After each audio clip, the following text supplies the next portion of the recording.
నమస్తే కళ్యాణ్ గారు. నమస్తే జయ గారు. నమస్తే అండి. అన్నా చెల్లెళ్ళ ఇష్యూ అండి. చెల్లి మనల్ని కాంటాక్ట్ చేసింది.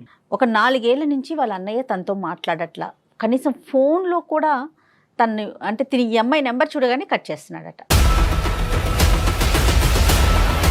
ఆ అమ్మాయి చాలా బాధపడుతోందండి. ఒక్కసారి మీరు మాట్లాడండి మేడం, కళ్యాణ్ గారితో మాట్లాడించండి, అన్నయ్య మనసు ఏమన్నా మారుతుందేమో అన్నట్టుగా తను మనకి మెయిల్ చేసింది. అమ్మాయి పేరు శ్వేత. శ్వేత, ఓకేనా? కాల్ చేస్తానండి. ఇంకేం వివరాలు పెట్టలే కదమ్మా? అంటే కొంత పెట్టింది, అది నేను రివీల్ చేయటం కన్నా మీరు మాట్లాడితేనే డైరెక్ట్గా బాగుంటుంది మాట్లాడదాం. కళ్యాణ్ గారు. రైట్, ఓకే, తప్పకుండా. హలో హలో శ్వేత అండి. అవును మేడం, మీరెవరు? నేను జయానండి, అందమైన జీవితం ప్రోగ్రామ్ నుంచి కాల్ చేస్తా ఉన్నాను, సుమన్ టీవీ. నమస్తే మేడం. నమస్తే శ్వేత, బాగున్నావమ్మా? బాగున్నాను మేడం. ఓకే, నాతో పాటు డాక్టర్ కళ్యాణ్ చక్రవర్తి గారు కూడా ఉన్నారు. మరి నువ్వు మెయిల్లో పెట్టిన విషయం డీటెయిల్డ్గా డాక్టర్ గారికి చెప్పు. రైట్, ఒక్కసారి మాట్లాడతల్లి. శ్వేత, గుడ్ ఆఫ్టర్నూన్ అమ్మా. Good afternoon sir. చెప్పు నాన్న, సమస్య ఏంటి? ఏదో మీ బ్రదర్ గురించి ఏదో అని రాసావు. సార్, యాక్చువల్లీ చిన్నప్పుడే మా నాన్న పొలం పనికి వెళ్తూ అక్కడ పాము కాటికి చనిపోయారు సార్. అప్పుడు అమ్మ అన్నయ్య నన్ను పెంచుతూ ఉన్నారు సార్. ఓకే, మా అమ్మ కూడా కొన్ని రోజులు మా నాన్న చనిపోయిన తర్వాత చనిపోయారు సార్. అయ్యో,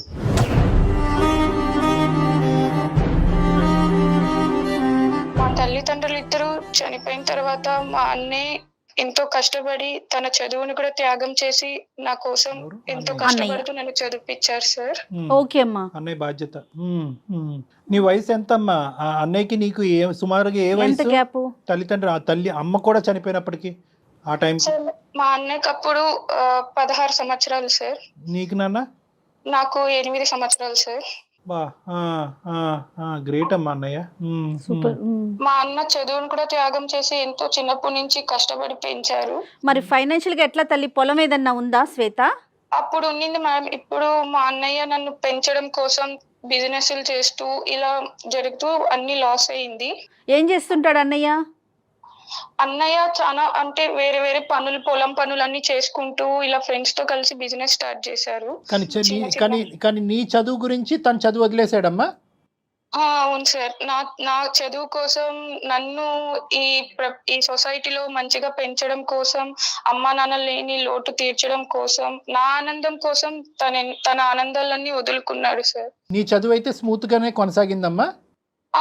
ఇంటర్ అయిపోయి బీటెక్ సెకండ్ ఇయర్ వరకు మంచిగానే చదువుతూ వచ్చాను సార్. ఓ, ఓకే, బీటెక్. ఆ ఫీజులన్నీ కూడా, కాలేజ్ ఫీజులన్నీ కూడా అన్నయ్యే? మ్యామ్, ఇప్పుడు నేను మా అన్నయ్యకి చాలా దూరంగా వచ్చి బతుకుతున్నాను మ్యామ్. అంటే ఎట్లా? అర్థం కాలేదు తల్లి. చదువు అయిపోయిందా నీది? ఇప్పుడు చదువు అయిపోయి నేను మంచిగా జాబ్ చేస్తున్నాను. ఓకే. దీనికన్నా ముందు జరిగిన కొన్ని సంఘటన వల్ల నేను మా అన్నయ్యకి చాలా దూరం అయ్యాను. ఏమైందమ్మా? అంత ప్రేమగా చూసిన అన్నయ్యకి నీకు మధ్యలో అంటే ఏం జరిగింది? మా అన్నయ్యకి అప్పులు పాలవ్వడం వల్ల నేను మా అన్నయ్యకి చాలా హెల్ప్ చేయాలని ఎన్నో జాబ్స్ వెతుక్కున్నాను. Okay, okay. అంటే చదువుకుంటూ జాబ్స్ చేయాలనుకున్నావమ్మా? అవును సార్, చదువుకుంటూ జాబ్స్ చేయాలనుకున్నాను. తప్పులేదు. అవన్నీ కుదరని పరిస్థితిలో నేను ఒక తప్పుడు మార్గాన్ని ఎంచుకున్నాను. అంటే ఏంటమ్మా? అది కాల్ గర్ల్ గా నేను పని చేయాలనుకున్నాను సార్.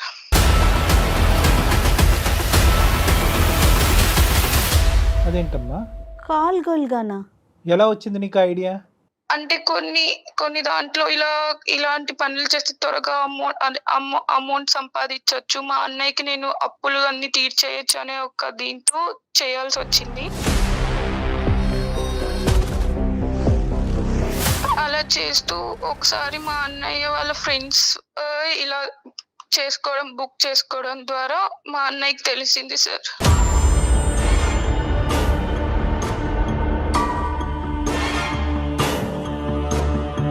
ఏంటమ్మా, మీ అన్నయ్య వాళ్ళ ఫ్రెండ్స్ నిన్ను బుక్ చేసుకున్నారా? అంటే ఏంటి, నువ్వు అంటే ఏమైనా వెబ్సైట్ లాంటిదా అది? ఏంటది? లేదు సార్, ఇలా మాకు కొంతమంది మా నెంబర్స్ ఇస్తారనమాట, ఇలా కావాలి అనుకున్న వాళ్ళకి. అలా జరిగింది సార్. అప్పుడు మా అన్నయ్య ఫ్రెండ్స్ చూసి ఇలా మీ చెల్లి ఇలాంటి పనులు చేస్తుంది అని చెప్పారు. ఏం మాట్లాడమంటావు తల్లి? తప్పు లేదమ్మా, మరి ఆయన బాధపడటంలో తప్పేమన్నా ఉందా? నిజంగా బిజినెస్ పరంగా లాసెస్ వచ్చి ఫైనాన్షియల్లో ఊబిలో కురిగిపోయినా అతను నిన్ను కాపాడుతున్నాడు, నీ చదువును కాపాడుతున్నాడు, నీ వ్యక్తిత్వాన్ని కాపాడుతున్నాడు, నీ భవిష్యత్తును కాపాడుతున్నాడు. కానీ నిజంగా మా అన్నయ్య అంత కష్టపడుతుంటే చూడలేక ఈ అప్పులు అనేది లేకుండా ప్రశాంతంగా బతకాలని అలా తప్పుడు మార్గం ఇప్పుడు ఎంచుకున్నాను సార్. డబ్బు లేకపోయినా కూడా ఏదన్నా అడుగు తిన్నా బతుకుతాడు, నిన్ను కాపాడుకుంటూ చూసుకుంటాడేమో కానీ నేను చిన్నప్పటి నుంచి తల్లి లేని తండ్రి లేనట్లు లోటు తీరుస్తున్న నా చెల్లెని ఈ స్థాయి వరకు తీసుకొచ్చి ఆఖరికి నా చెల్లెల ద్వారా వ్యాపారం జరుగుతుందా అనేటటువంటి మాటని ఏ అన్నయ్య జీర్ణించుకుంటాడమ్మా? నువ్వే చెప్తున్నావు తప్పుడు మార్గం అని. తెలిసి తెలిసి అంటే నువ్వు అంటే మీ కాలేజీలో ఆ మార్గంలో వెళ్ళిన వేరే అమ్మాయిలు ఉన్నారా? అలా ఏం లేదు సార్, నేనే ఇలా చేస్తే త్వరగా ఎలా అప్పులని వస్తుందమ్మా క్లియర్ చేయొచ్చు. ఆ ఐడియా? ఎలా వస్తుంది అంటే ఎక్కడన్నా విన్నావా నువ్వు? ఎవరన్నా ఫ్రెండ్స్ నిన్ను ప్రోత్సహించారా? ఒక చండాలమైన ప్రశ్న అడుగుతాను, మొత్తం ఎంత సంపాదించావమ్మా దాని ద్వారా? సరే, ఇంకా నేను అది అడగను, నా ప్రశ్న నేను విరమించుకుంటాను. సో మీ ఫ్రెండ్స్కి తెలిసిన తర్వాత ఏం జరిగిందమ్మా? ఇలా వాళ్ళు మా అన్నయ్యకి ఫోన్ చేసి చెప్పారు సార్, మీ చెల్లెంటి ఇలాంటి పనులు చేస్తాంది, అసలు నువ్వెలా మీ చెల్లికి ఇలాంటి పనులు చేయడానికి అలో చేస్తున్నావు అని. అంటే నిన్ను చూసారమ్మా? నువ్వు వెళ్ళావా డైరెక్ట్గా వాళ్ళ రూమ్కి కానీ వాళ్ళ ప్లేస్కి కానీ వెళ్ళావా? అంటే వాళ్ళు ఫోన్ చేసినప్పుడు కొన్ని ఫొటోస్ పంపిస్తాం కదా సార్, అప్పుడు చూసి ఇలా జరిగింది. అప్పుడు నేనా కాదా అనుకొని వాళ్ళు కన్ఫర్మ్ చేసుకోవడానికి నేను ఉన్న ప్లేస్కి వచ్చున్నారు.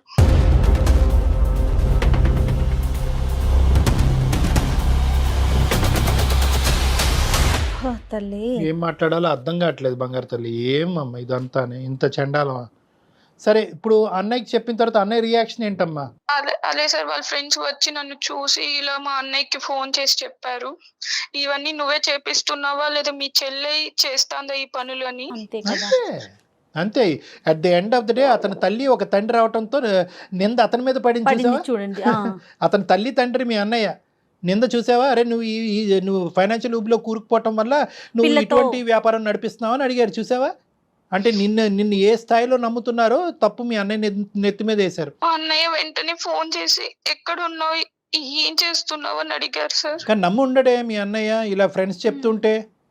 అదే సార్, నమ్మలేదు. కాకపోతే ఒక కన్ఫర్మేషన్ కోసం ఫోన్ చేశాను. నేను అదే టైంలో కాలేజ్ లో ఉన్నాను, ఇలా చదువుకుంటున్నాను అని చెప్పాను. అప్పుడు సడన్ గా వీడియో కాల్ చేయమంటే నేను చాలా సార్లు కట్ చేశాను సార్. అప్పుడు మా అన్నయ్య డైరెక్ట్ గా ఇట్లా వచ్చి చూసేసరికి ఆ రోజు నుంచి ఇప్పటి వరకు నాతో మాట్లాడటం లేదు. అంటే మాట తెగిపోయింది, బంధం తెగిపోయింది, ఆర్థిక సహాయం అన్నీ తెగిపోయినాయమ్మా ఇంకా అక్కడితో తెగిపోయింది సార్. ఇప్పుడు ఏం చెప్పమంటావు మాకు? ఏ విధంగా ఏ అన్నయ్య మనసు మాత్రం చల్లారుతుంది? అలా కాదు సార్, 4 సంవత్సరాల నుంచి నేను మా అన్నయ్యతో మాట్లాడడానికి రాఖీ పండగ రోజు కూడా వెళ్ళాను. ఆ రోజు కూడా నేను మా అన్నయ్యకి ఇట్లా రాఖీ కడదామని వెళ్తే, నువ్వు నా ఇంట్లో అడుగు పెట్టద్దు, పెడితే కిరోసిన్ పోసుకొని చనిపోతానన్నారు సార్.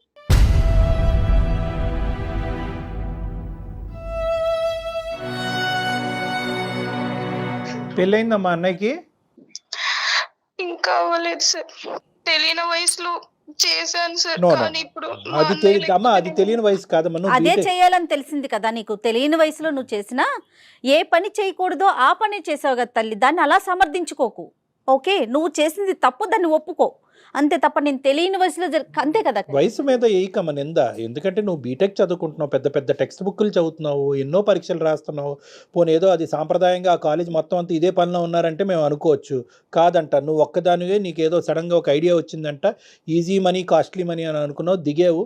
పోనీ ఒక్కసారి దిగిన తర్వాత తప్పు తెలుసుకుని చంపలేసుకుని ఈ చండాలని డబ్బులు నాకు వద్దు అని అనుకుంటే సరిపోయి ఉండేది. మీ అన్నయ్య ఫ్రెండ్స్కి దొరక్కపోతే ఇప్పటికీ కూడా నువ్వు ఇదే వ్యాపారంలో ఉండేదానివేమోగా. తప్పుగా అనుకోద్దమ్మా నా మాటని.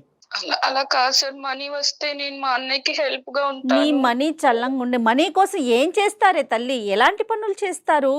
అమ్మ, నువ్వు డబ్బులు తీసుకెళ్ళి మీ అన్నయ్యని బిజినెస్ అనేటటువంటి ఒత్తిడిలోంచి బయట వేస్తావు, కానీ ఎక్కడి నుంచే డబ్బులు వచ్చినాయి అని చెప్పే ధైర్యం ఉందా నీకు? చెప్పగలుగుండేదానివా అప్పుడు అన్నయ్య ఈ పద్ధతుల ద్వారా నాకు ఈ డబ్బులు సంపాదించిందని? లేదు సార్, అంత ధైర్యం లేదు సార్. సరే, ఇప్పుడు మాకు చేయటానికి ఏంటమ్మా? అన్ని ప్రయత్నాలు జరిగినాయి, మీ అన్నయ్య చల్లబడట్లేదు, నాకు మళ్ళీ మా అన్నయ్యతో బాండింగ్ కావాలి అని నువ్వు మమ్మల్ని కోరుకుంటున్నావు. దానికి మేము మీ అన్నయ్యని సంప్రదించాలా? అవును సార్, ఒక్కసారి మా అన్నయ్యకి మీరు కాల్ చేసి మాట్లాడండి సార్ ప్లీజ్. అతను మాట్లాడకపోవచ్చు మాట్లాడకపోవచ్చు. ఏం కళ్యాణి గారు, ఆవిడ ఫోన్ ఎత్తుందా? నువ్వు చేస్తావా తల్లి? ఫోన్ చేస్తావా లేదు శ్వేత? మేడం, నా నెంబర్ తెలిస్తే అసలు మాట కట్ చేసేస్తారు మేడం. ఒక్కసారి నేను మీకు నెంబర్ పెట్టాను కదా మ్యామ్, దాంట్లో నుంచి మీరే ట్రై చేయండి ప్లీజ్ మ్యామ్. సరేనమ్మా. ట్రై చేస్తారు కానీ కళ్యాణ్ గారు చెప్పండి, అంటే తను పాజిటివ్ గా well, తీసుకోవచ్చు అమ్మా తీసుకోకపోవచ్చు. ఇప్పుడు ఏంటంటే 2 థింగ్స్ అమ్మా. ఒకటి, అతను యాక్సెప్ట్ చేసి అన్ని అర్థం చేసుకుని దయదలిచి క్షమించి ముందుకొస్తే అది ఒక ఎత్తు. నువ్వు అన్న కోరిక ఫలిస్తుంది, అందమైన జీవితం ద్వారా మీ అందరం చాలా హ్యాపీగా ఉంటాం. ఒకప్పుడు ఫలించకపోతే కనుక ఇప్పుడున్న పరిస్థితే కంటిన్యూ అవుతుంది. దానికి మించిన నష్టం అంటూ ఏమీ జరగదు. అంటే అతని పని అతను చూసుకుంటాడు, నీ పని నువ్వు చేసుకోవాలి. అర్థమైందమ్మా? అలా కాదు సార్, మీరే ఎలా అయినా మాట్లాడించారు. మా అన్నయ్య లేకపోతే నేను బ్రతుకున్న శవం లాగా ఓ sir. No no no no, అది కాదులే అమ్మా. బేసికలీ ఏంటంటే ఒక్కొక్క వ్యక్తికి ఒక్కొక్క కష్టం ఉంటుందమ్మా, ఒక్కొక్క ఆలోచన శైలి ఉంటుంది. దాన్ని బలవంతంగా మనం ఉంచేసి అనేటటువంటి చేయకూడదు. నేను ఇంకా నుంచి నా లైఫ్ లో ఎటువంటి మంచి శుభకార్యాలు జరగాలన్నా మా అన్న చేతుల మీద జరగాలి రైట్ సార్. రైట్ అదే అర్థమైంది అమ్మ. ఒక ఆడపిల్లకి అది మినిమం కోరిక. తల్లిదండ్రులు లేనప్పుడు అన్నయ్య ముందుకు రావాలి. ఆ అన్నయ్య మనసు కాస్త ఈ విధంగా గాయపడింది. చూద్దాం అమ్మ, మనం ఏ విధంగా దాన్ని రెక్టిఫై చేయగలమో చూద్దాము. ఒక ప్రయత్నం అయితే చేద్దాం.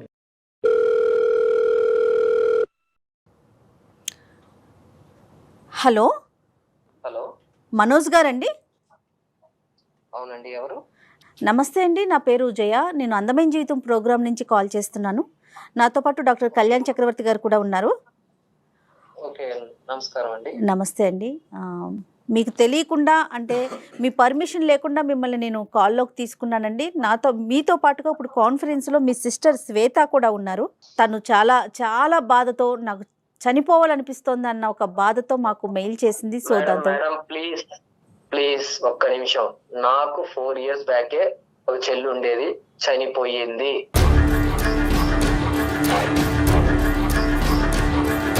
మనోజ్ గారు, మీ బాధను మేము అర్థం చేసుకుంటామండి, ఖచ్చితంగా అర్థమవుతుంది. మనోజ్, సార్ నమస్కారం సార్. నమస్తే మనోజ్. ఇక్కడ 2 థింగ్స్ నాన్న.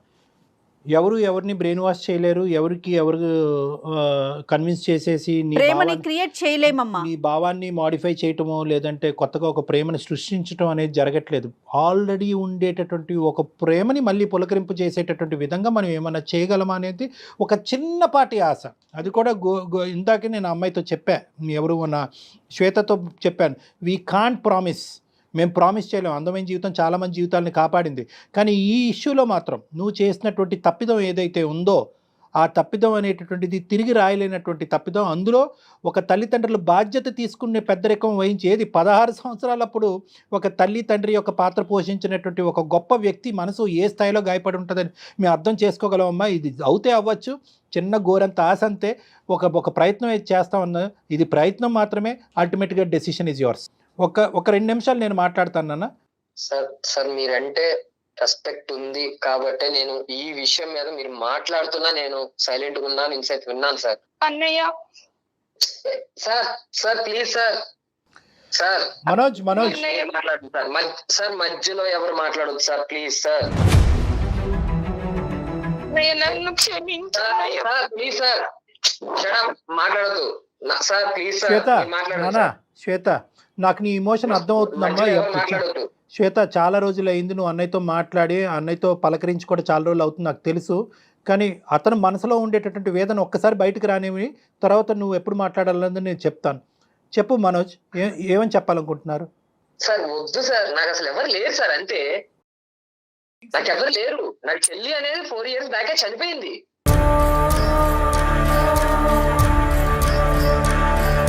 నాకు ఎవరు లేరు, నేను ఒంటరి వాడిని.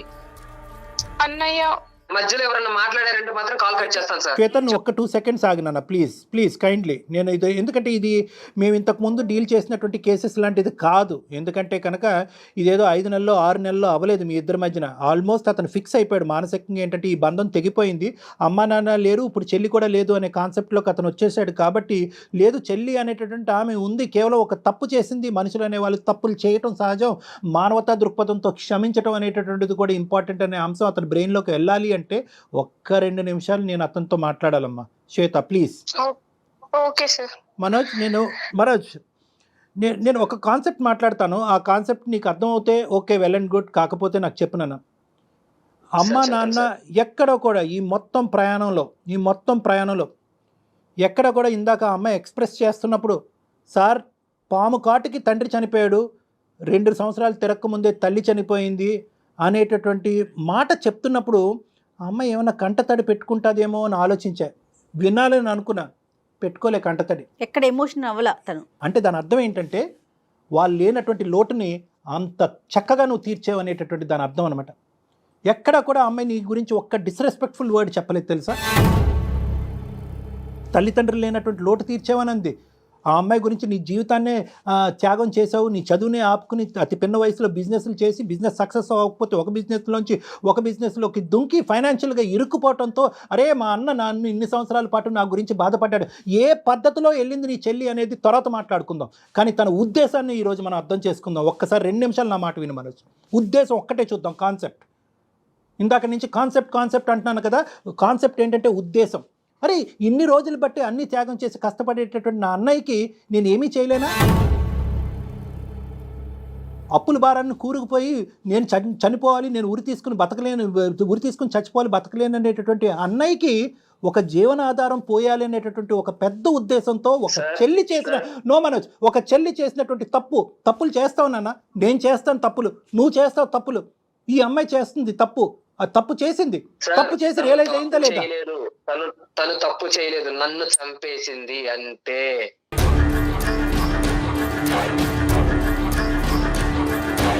నాకు తెలుసు సార్, నా జీవితాన్ని వదిలేసుకున్నా నేను తన కోసం.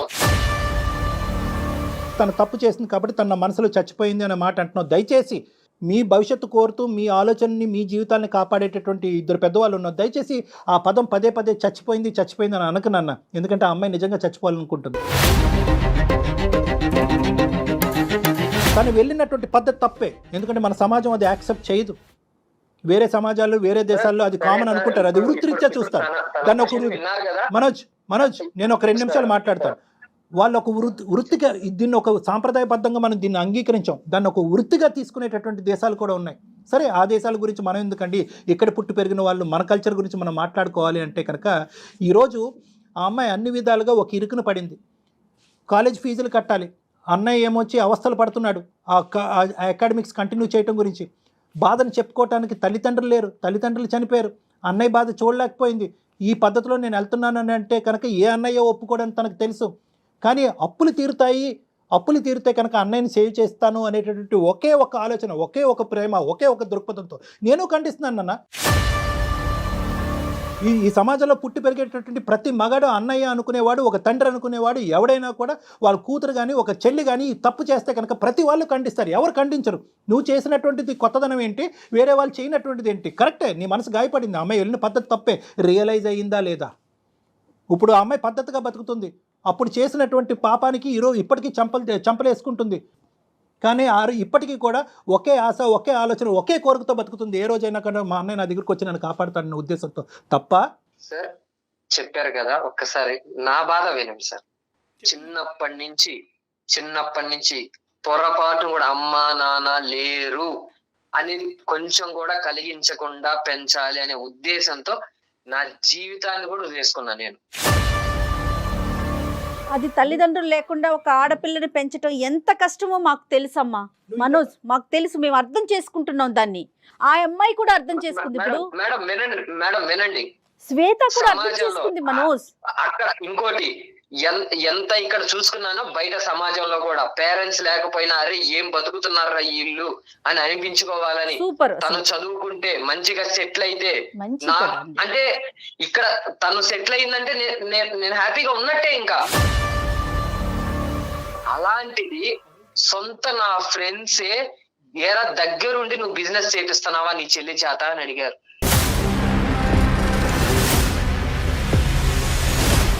ఏం చేయాలనుకుంటున్నారో నాకు తెలియదు, కలపాలనుకుంటున్నారేమో నాకు. నేను ఎప్పుడు జీవితం అలవాటు అయిపోయింది, నమ్మకం లేదు. కమింగ్ టు ద పాయింట్, నువ్వు కూడా ఎంత క్షోభలో ఉండుంటావు. ఎందుకంటే అల్లారు ముద్దుగా పెంచుకున్నటువంటి నీ చెల్లెల్ని ఆల్మోస్ట్ నీ కూతురు చెల్లెలు తల్లి అన్ని అమ్మాయి అనుకున్నట్టుగా ఒక ఆడదానికి చూసుకున్నావు. నేను ఎక్కడా కూడా నీ క్రెడిట్, నువ్వు చేసినటువంటి త్యాగాలు ఎక్కడా కూడా చిన్నగా చేయట్లే. నేను ఎక్కడగా చిన్నగా చూడాలి అని అనుకోవట్లేదు.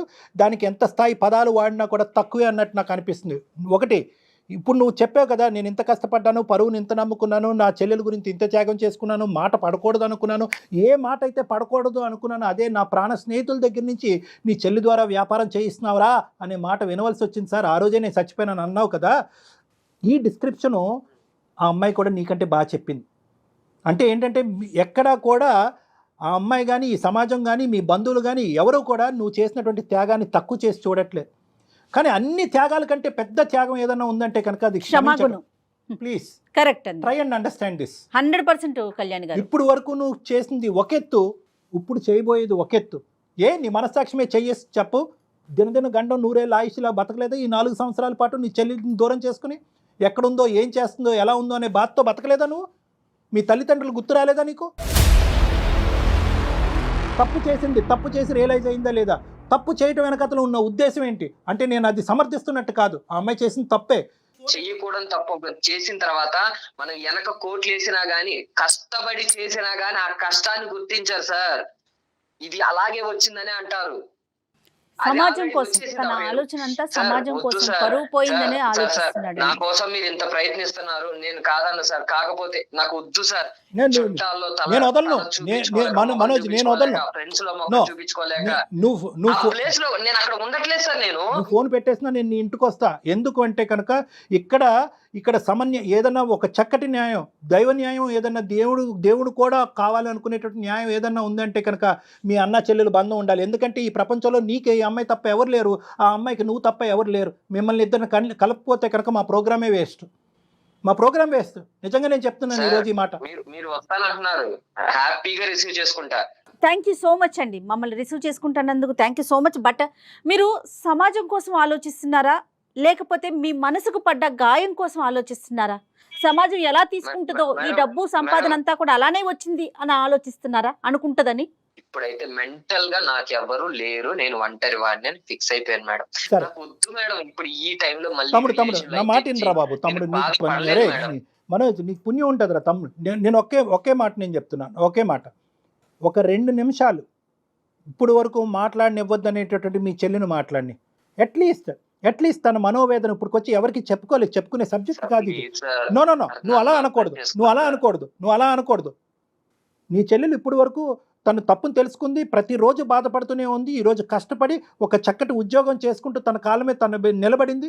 ఆ ఆలోచన గురించి పదే ఆలోచిస్తూ ప్రతి క్షణం ఈ రోజైనా రేపైనా ఎప్పటైనా కూడా నా అన్నయ్య నా దగ్గరకు వస్తాడని ఆశతో బతికేటటువంటి అమ్మాయిని కేవలం ఒక 2 నిమిషాలు మాట్లాడిన నీలో ఒక మానవత్వం ఉందిగా. ప్లీజ్ అమ్మాయిని ఒకసారి మాట్లాడి. నీకన్నా పెద్దదానిగా నేను ఒక అక్కగా చెప్తున్నాను, విను మనోజ్. సాధారణంగా పెద్దవాళ్ళు ఒక సామెత చెప్తారు, ఈ రోజు పోతే రేపటికి రెండో రోజు అని. వినే ఉంటావు నువ్వు కూడా, ఆ బాధను కూడా ఫేస్ చేసావు. రేపటి గురించి కాదు, దయచేసి దీన్ని మనసులో పెట్టుకో. నేను ఎందుకు చెప్తున్నానో ఒక్కసారి విను. తను చేసింది చాలా పెద్ద తప్పు, ఎవరూ యాక్సెప్ట్ చేయం. కానీ ఒక్కసారి నువ్వు తన బాధ ఏంటో ఒక్కసారి విను ప్లీజ్. ఇది మా పర్సనల్ రిక్వెస్ట్ అనుకో, నేను డాక్టర్ కళ్యాణ్ గారు.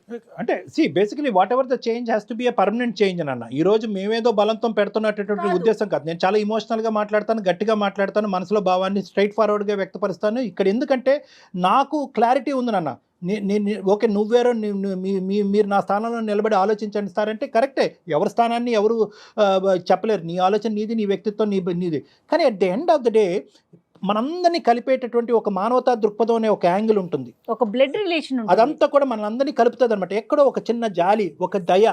నేను చెప్పాలా మీ చెల్లి గురించి? మీ చెల్లిని నువ్వు చిన్నప్పటి నుంచి ప్రేమించినటువంటిది మీ చెల్లి యొక్క వ్యక్తిత్వం గురించి నేను చెప్పాలా? అమ్మాయి ఏమన్నా అబ్బాయిల గురించి పరితపించేటటువంటి మనస్తత్వమా? అబ్బాయిల వెనకట్లు పడి 10 రిలేషన్షిప్ పెట్టుకునే చెల్లి గురించా నువ్వు మాట్లాడుతున్నావు? కేవలం ఏంటంటే ఒక 10 రూపాయల గురించి ఆశపడి ఆ 10 రూపాయలు తన తిని తందనాలు ఆడటం గురించి కాదు, ఆ 10 రూపాయల గురించి నిన్ను ఊబిలోంచి బయటకు వేయటం గురించి ఒక పరితపించేటటువంటి ఒక మానవతా మూర్తి. అంటే ఆ మానవతా కోణం నుంచి ఒక్కసారి ఆలోచించరాను. ఇంకొకటి నేను చెప్తున్నా, నువ్వు ఇప్పటి వరకు ఇదే కోణం మీద ఎందుకు నిలబడ్డావు, ఇదే ప్లాట్ఫామ్ మీద ఎందుకు నిలబడ్డావు అంటే కనుక ఇప్పటి వరకు ఆ అమ్మాయి వాయిస్, ఆ అమ్మాయి ఇమోషను, ఆ అమ్మాయి టోను వినటానికి నువ్వు రెడీగా లేవు. అమ్మా శ్వేత, ఒక్కసారి మీ బ్రదర్తో మాట్లాడినన్నా. హలో అన్నయ్య.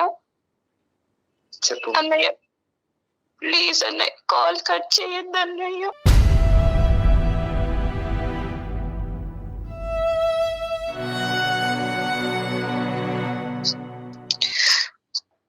నాకు అన్నయ్య. మాట్లాడడం లేదు. అన్నయ్య అలా అనొద్దు అన్నయ్య, ప్లీజ్ అన్నయ్య. నేను చేసింది చాలా పెద్ద పాపం. కష్టపడి చదువుకొని ఇప్పుడు నేను ఒక మంచి ఉద్యోగం చేస్తున్నాను. కాదు, అసలు నేను నిన్ను అంత బాగా చూసుకున్నాను, అసలు ఎలా చేయాలనిపించింది అసలు నీకు? నువ్వు కష్టపడుతున్నా కనీసం నేను గుర్తు రాలేదు ఆ టైంలో. అన్నయ్య, నీకు సహాయం చేయడం కోసమే చేశాను. ఏంటి ఆ పాపిష్టి డబ్బుతోనా? ఆ పాపిష్టి డబ్బులు ఏం చేసుకోవాలి? తప్పైపోయింది అన్నయ్య, ఇప్పటికన్నా క్షమించు ప్లీజ్. తన కన్నీటితో నీ కాళ్ళు కడుగుతోందమ్మా. మనోజ్ ప్లీజ్ ఒక్కసారి ఆలోచించు. నువ్వు అసలు డాక్టర్ గారు అన్నట్లుగా మేమెవరో మీ ఇద్దరి మధ్యలో, అన్నా చెల్లెళ్ళ మధ్యలో, చెల్లి గురించి చెప్తానుకో లేకపోతే అన్న గురించి చెప్తాకో మేమెవరు అమ్మా? దెబ్బ తగిలితేనే తట్టుకోలేను అలా ఊహించుకొని నీ బాధ తప్పే లేదు. అసలు అన్నయ్య ప్లీజ్ అన్నయ్య, ఒక్కసారి క్షమించన్నయ్య ప్లీజ్ అన్నయ్య. ఏం అర్థం కావట్లేదు. మనోజ్ అందుగురించే మనోజ్ ఇన్ని రోజులు బట్టి ఆ అమ్మాయి బాధ ఆ అమ్మాయి మనసులో ఉంది, నీ బాధ నీ మనసులో ఉంది. మీరిద్దరు ఎదురుబెదురు కూర్చుని కొంతవరకు మనసు విప్పి మాట్లాడుకుని ఉంటే కనుక ఇంకో విధంగా ఉంటుంది. సరే, నువ్వు చాలా ఎథికల్ అండ్ సెంటిమెంటల్ పర్సన్, నీకు వాల్యూ సిస్టమ్స్ ఎక్కువ ఉన్నాయి కాబట్టి నువ్వు ఆ అమ్మాయిని ఎప్పుడైతే తప్పు అనే పదం విన్నావో, ప్రత్యేకంగా నీ ప్రాణ స్నేహితుల దగ్గర విన్నావు, అక్కడి నుంచి అక్కడ కట్ చేసేసావు. డైవర్ట్ చేసావు. నేను ఇప్పుడు ఏమని చెప్తున్నానంటే, నువ్వు ఒకే పదం అన్నావు ఇందాక, నాకు అర్థం కావట్లేదు సార్ అని చెప్పి. మీకు అర్థం కాలేనప్పుడే మాలాంటి వాళ్ళు.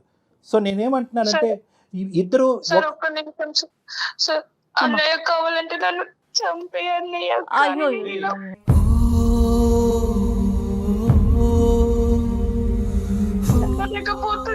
ఏమ్మా చంపుకోవటానికమ్మా ఇదంతా బతుకుండేది ఈ సమాజంలో. ఏమ్మా మాట్లాడుతాను, తను ఏడిస్తే నాకు ఏదోలా ఉంది. అదే ప్రేమ అంటే మా మనోజ్, ఇదే ప్రేమ. దూరం నా వల్ల కావటం లేదు. లేదు నాన్న, నేను ఒకే మాట చెప్తున్నాను మనోజ్, నీ మనసులో ఇప్పటికీ కూడా ప్రేమ దాగుంది. ఈరోజు ఈ అమ్మాయి తన బాధతో మాకు ఫోన్ చేసింది, నువ్వు నీ బాధతో ఎవరికి చెప్పుకోలేకపోయావు. ఇప్పటికైనా కూడా మీ ఇద్దరిలో ఒక ఆలోచన వచ్చింది అని నాకు అనిపిస్తుంది. ఒకరినొకరు క్షమించుకుంటూ ముందుకెళ్ళాలి. ఎందుకంటే ఆ అమ్మాయి ఏమంటుందంటే, గత ఏదైతే పోయిందో అది పోయింది సార్. నేను చేసినటువంటి పాపానికి, నేను చేసినటువంటి పాడు పనికి నేను శిక్ష అనుభవించాను. ఇక ముందైనా కూడా నేను బ్రతుకుండాలంటే నా జీవితంలో ఒక ఆడపిల్లగా కొన్ని కార్యక్రమాలు ఉన్నాయి. ఆ కార్యక్రమాలు పెద్ద దిక్కు మా అన్నయ్య ముందుకొచ్చి చేయాలని చెప్పి ఒక చిన్న కోరిక. కార్యక్రమాల కన్నా కూడా కళ్యాణ్ గారు ముందు తల్లి తండ్రి తానే కదా. At the end of the day concept ఏంటి? ఇద్దరి మధ్యన ప్రేమ ఉంది, ఒకరికొకరు త్యాగం చేసుకున్నారు అనేటటువంటి ఆలోచన. ఎటొచ్చి తను వెళ్ళిన పద్ధతి తప్పు, నువ్వు వెళ్ళినటువంటి పద్ధతి కరెక్ట్.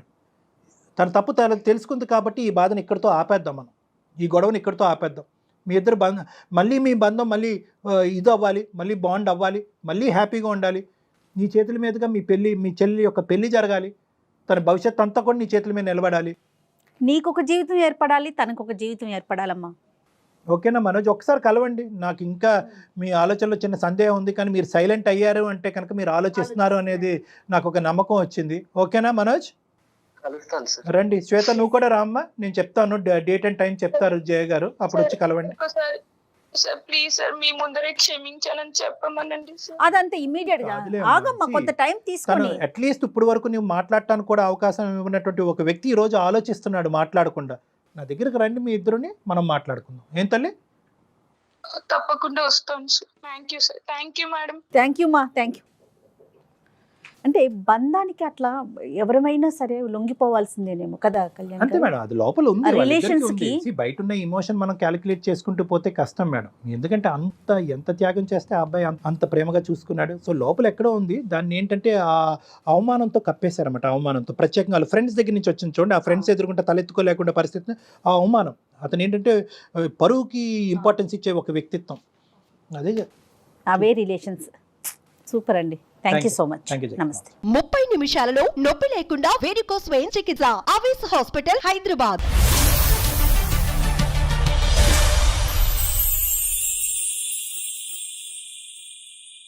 సుమన్ టీవీలో మీ పర్సనల్ అండ్ బిజినెస్ ప్రమోషన్స్ కోసం కింది నెంబర్కి కాంటాక్ట్ చేయండి.